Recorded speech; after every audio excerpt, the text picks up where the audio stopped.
Welcome back. As we enter the final month of 2014, I think it's a perfect time to be talking about endings and closure. And this is a very important part of then being able to enter into and welcome the new. And so I discovered, much to my surprise, that people have different approaches or ways of dealing with endings. I was attending a personal development workshop on Gabriola Island at Haven, and it was run by Drs. Bennett Wong and Jock McKean, two amazing people. Ben's no longer with us, but his legacy of teaching certainly is. And at that workshop, on the final day of the workshop, they talked about how people handle endings. And it was quite interesting because I'd already been noticing that some people, even though we were just starting the last day, they were already gone. They were packed up and emotionally had left. And they went on to say that some people do the opposite pattern and they don't leave when the workshop's over. They hang around, they start more conversation, they want to keep the experience going. In fact, some people even leave things behind and they have to go back and collect them. And then, of course, there are people that really do end an experience when it actually ends. 3 different ways to handle endings. And so as you think about yourself, how do you handle endings? Are you one of those people who really anticipates the ending and wants to avoid all that messy stuff, and so you're really ending and leaving before? Or are you the opposite, not wanting to have the ending? So very interesting. Now as we look at ending this year, I think it's really a perfect time to think about how do we put closure to a year. Now I know for some people December 31st is not the end of a year. They have children in school, for example, and December's not year end, June is. And so for them, it feels like the calendar starts in September and runs through June. Well, all of us have attended school, and so we have some of that feeling probably in our collective consciousness.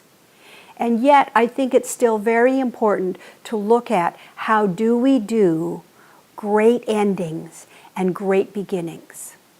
So I'd like you to consider, what if we start to really take the month of December as a time to really acknowledge what has happened this year, the things that have been successes for you, your hopes, your wishes, that we really take the month, not just New Year's Eve, to kind of acknowledge and put closure to some of that. And so what if we made a list? I'd like you to consider going back in your mind to January. And I know it helps if you had a diary or whatever, but think back to January. Where were you starting the year from? What was important to you at that time? And even if there's some things, like for example, an exercise program, if that's something that you started in 2014 and you want to continue it, I'm going to encourage you to actually do kind of what I call a year-end, a check-in. How far have you come on your exercise program during the course of the 2014 year? Let's celebrate those successes. Because one of the things we really know about our brain is that it does not track successes and positives in the way it tracks negatives. Our brain is a problem-solving system. It's looking for what could go wrong, what has gone wrong, what needs to be addressed. All of that is what it's paying attention to, and successes are just great and they go right by. So let's start a list. Let's look at January, February, March and go through the year. What have been your successes? What are you pleased about? What have you accomplished? Or perhaps it's been a really hard year. And really what you've had to do is just trudge on and make it through some very difficult times. How about giving yourself an appreciation for that? It really is important to acknowledge what we have made it through. All right, so as we think about our list and all the things that we've accomplished, the things that we've done, it will set you up to appreciate all that and also to welcome in the new year.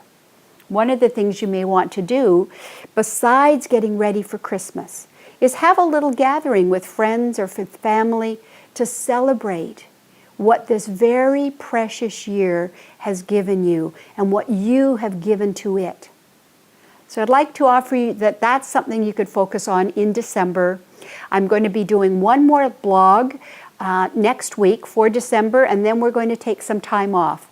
So next week I'll be talking about celebrating and the whole spirit of love and how we want to be holding that, which everybody knows, and not being swept away with the craziness of all the Christmas rush.